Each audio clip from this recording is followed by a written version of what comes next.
Bismillahirrahmanirrahim. Nahmaduhu nusalli ala rasulihil karim, amma ba'd. Insyaallah pada kesempatan ini kita akan melanjutkan kembali pembacaan kitab Minhajut Thalibin. Kita telah sampai kepada faslun fi adabil khala, yaitu fasal yang menjelaskan tentang adab-adab atau tata krama yang hendaknya dilakukan ketika di dalam kamar mandi.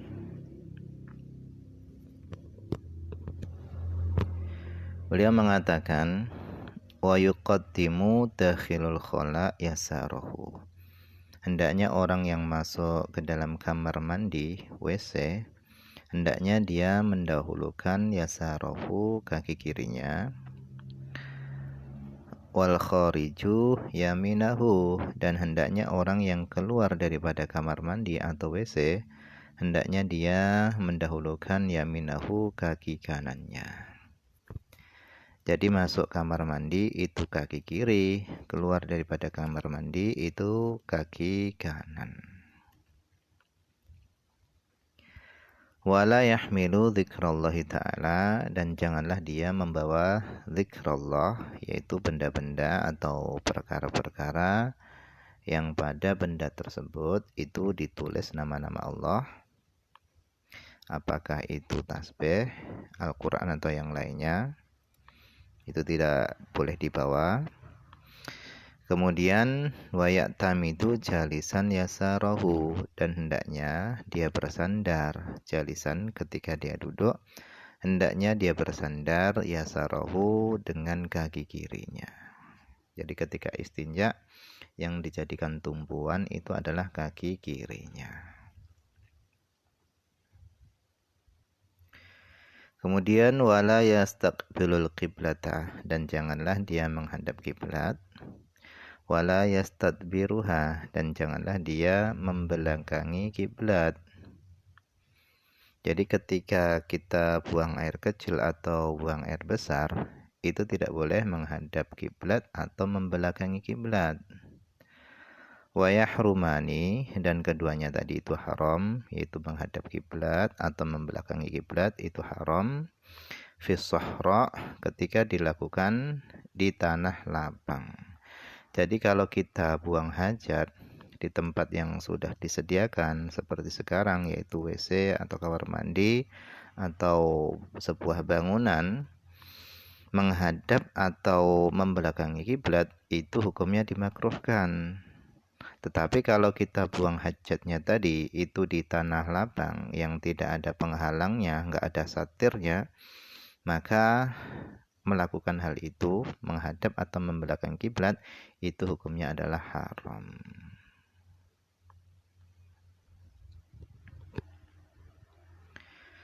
Kemudian wayab udu, dan hendaknya seorang yang istinja tadi itu menjauhkan diri dari manusia. Wayastatiru, dan hendaknya dia menggunakan satir atau penghalang ketika istinja. Wala yabulu fima inraqidin, dan janganlah dia buang air kecil fima inraqidin, di air yang menggenang, yang tidak mengalir. Wa juhrin, dan jangan pula dia buang air kecil di sebuah lubang. Wa mahabbir rihi, dan di tempat bertiupnya angin. Kenapa? Karena percikan air kencing tadi itu bisa balik mengenai badan atau pakaian kita.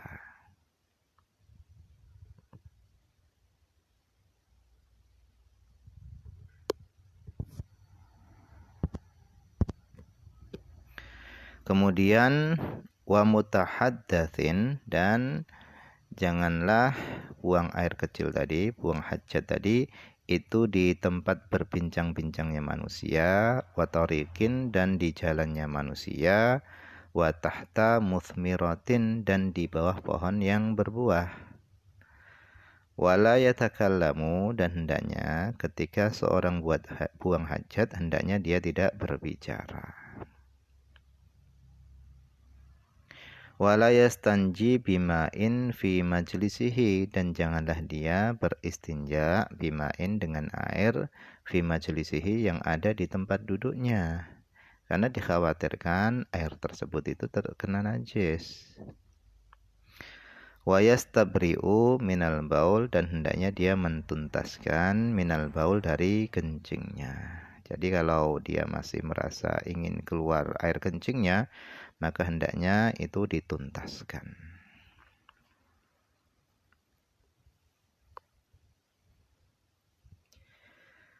Wa yaqulu inda dukhulihi, dan hendaknya dia membaca doa inda dukhulihi, ketika masuknya dia ke dalam WC. Hendaknya dia membaca bismillah dengan menyebut nama Allah. Allahumma, ya Allah, inni a'udzubika, sesungguhnya aku berlindung kepadamu, minal khubuthi wal khubaith, dari setan laki-laki dan setan perempuan. Wa khurujihi, dan ketika keluarnya dia hendaknya dia membaca ghufranaka, ya Allah, aku mohon ampun kepadamu. Alhamdulillahilladzi adhaba annil adza wa afani, segala puji bagi Allah yang telah menghilangkan dariku penyakit, wa afani, dan telah menyehatkanku.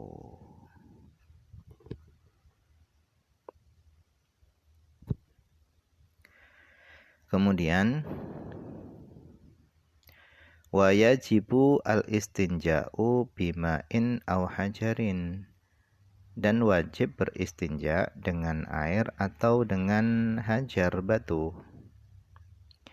Wa jam'uhuma afdalu, dan menggabungkan keduanya dengan air dan batu itu adalah lebih utama. Jadi istinja dengan batu dulu, kemudian disempurnakan dengan air, itu lebih utama. Wa fi maknal hajar, dan sama di dalam makna batu, artinya sama posisinya itu seperti batu, bisa digunakan untuk istinja.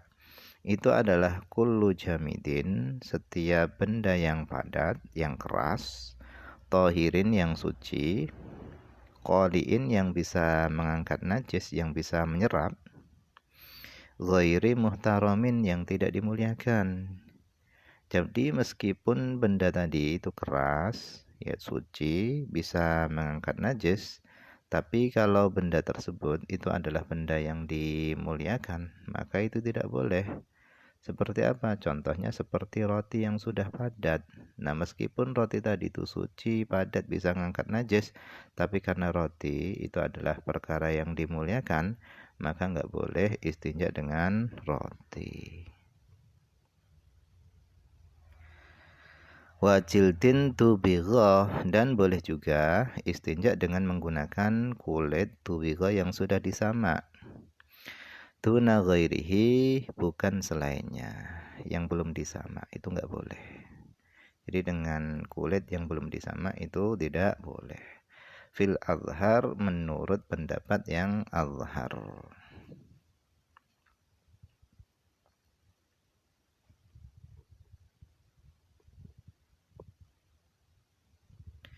Kemudian wa syartul hajari, dan syarat istinja dengan batu.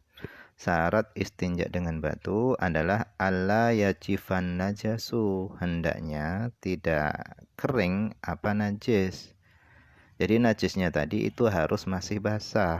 Karena kalau najisnya tadi itu sudah kering, itu nggak bisa istinja dengan batu, itu nggak bisa. Harus kalau sudah kering tadi harus dengan air. Kemudian wala yantakila, dan hendaknya najisnya tadi itu belum berpindah dari tempatnya, masih tetap pada tempatnya. Wala yatra'a ajnabiyun, dan tidak boleh datang najis yang lainnya. Jadi najisnya tadi itu tidak boleh bercampur dengan najis yang lainnya.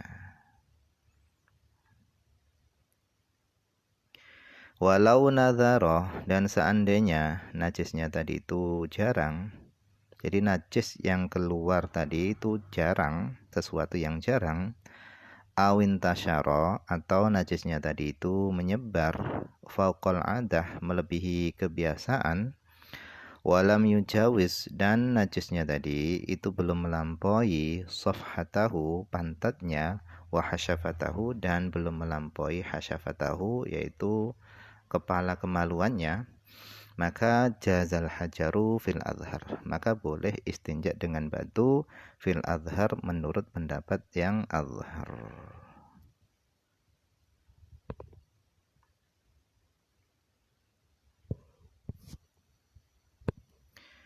Kemudian wayajibu salasu masahat, dan wajib melakukan 3 kali usapan. Walau bi atrofi hajarin, meskipun dengan beberapa ujung batu. Jadi batunya tadi itu satu, tapi memiliki beberapa sisi ujung. Untuk beristinja itu boleh, nggak harus dengan batu yang banyak. Fa'il lam yanqo, maka jika najisnya tadi itu belum bersih, maka wajibal inqa, wajib membersihkan najis tadi. Jadi kalau dengan 3 batu misalnya najisnya tadi itu belum bersih, maka wajib menambah batu lagi sampai najisnya tadi itu hilang atau bersih. Kemudian wasunna al-itaru, dan disunahkan al-itaru mengganjilkan batu. Jadi jumlah batunya tadi itu harus disunahkan ganjil.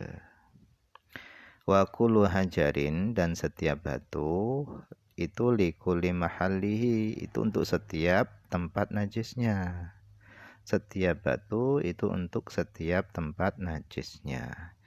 Wakil, dan dikatakan yuwazza'na li janibaihi wal wasati. Yuwazza'na, batu-batu tadi itu hendaknya dibagi li janibaihi, untuk 2 sisinya, wal wasat, dan untuk tengahnya.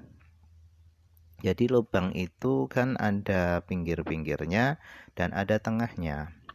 Nah, untuk pinggir-pinggirnya itu dengan batu yang lainnya, dan untuk tengahnya itu juga dengan batu yang lainnya. Artinya batunya tadi yang di pinggir itu berbeda, yang untuk batu tengah itu juga batu yang berbeda.